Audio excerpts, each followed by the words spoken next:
I denne video vil vi fortælle om kameraets lukker og dens påvirkning på dine billeder.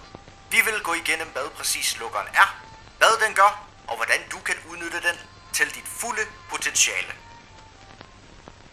Lukkerens udseende. Lukkeren på et mekanisk kamera er ansvarlig for lukkertiden på et kamera. Der ligner lidt et par rullegardiner, som går over sensoren. Når du trykker på udløseren, går det første gardin ned og lukker lys ind, før det andet gardin kommer ned for at lukke sensoren.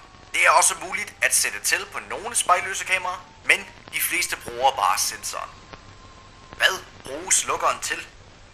Lukkeren bruges til at indfange lys. Dens funktion er at lukke lyset ind til kameraets sensor og bestemmer også, hvor længe der skal lukkes lys ind. Den tid, som lukkeren er åben, kaldes for lukkertid. Hvordan påvirker lukkeren fotografiet? Alt efter, hvor længe lukkertiden er, har det en påvirkning på det billede, der bliver taget. Både i forhold til eksponering og bevægelse i billedet. Har man et langsom lukkertid, lukker man altså lys ind til sensoren i længere tid, hvilket gør, at billedet bliver lysere, og der opstår bevægelsesløring. Er lukkertiden derimod hurtig, lukker man mindre lys ind til sensoren, hvilket gør billedet mørkere, og bevægelse i billedet vil være frosset. Hvad er hurtig lukkertid, og hvorfor bruge en hurtig lukkertid? En hurtig lukkertid er en 125. del eller hurtigere. En hurtig lukkertid lukker mindre lys ind til din sensor, hvilket gør dine billeder mørkere. Når du ønsker at fange noget i bevægelse, skal du bruge en hurtig lukkertid for at sikre et skarpt billede. En lukkertid på en 1000. sekund fryser bevægelse. Hvad er langsom lukkertid, og hvorfor bruge en langsom lukkertid? En 60. sekund og derunder er en langsom lukkertid.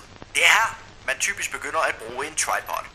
Man kan bruge en langsom lukkertid til at vise bevægelse i billedet, eller til at lukke nok lys ind for at eksponere efter behov. Hvornår skal kameraet på stativ, for ikke at få bevægelsesuskarpe billeder?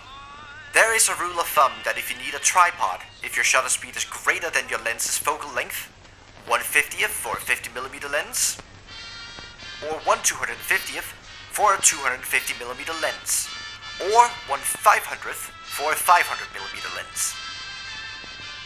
Hvad er synkrottider, og hvad bruges de til? Synkrotid, eller sync speeds, er hvor hurtigt dit kamera kan tage et billede med en blitz. Når man tager billeder med en blitz, så er det vigtigt, at dit kamera er synkroniseret med blitzen. Hvis den ikke er, vil billedet ikke blive belyst ordentligt. Kameraets sensor vil fange blitzen under billedtagning, men kun en vis del af den, fanget som en sort bande. Hvad er vigtigt for viden om lukkeren? Når du er ude at skyde, er det svært at have alt det her info i hovedet. Derfor er det godt at have små huskeregler, som for eksempel reglen med stativ og objektiv. Tabellen her viser, hvordan forskellige lukkertider kan være gode. For eksempel, hvis man skal skyde sport eller fugle, er en hurtigere lukketid som en 1000. eller endda en 2000. god. Hvis man vil skyde noget i bevægelse, men også vise bevægelsen, kan en langsommere lukketid som en 60. eller en 30. og endnu længere ned være god. Den begynder at sløre folks bevægelse eller endda vand i bevægelse. Det er her, man kan begynde at være kreativ med sit fotografi. Tak for at se med.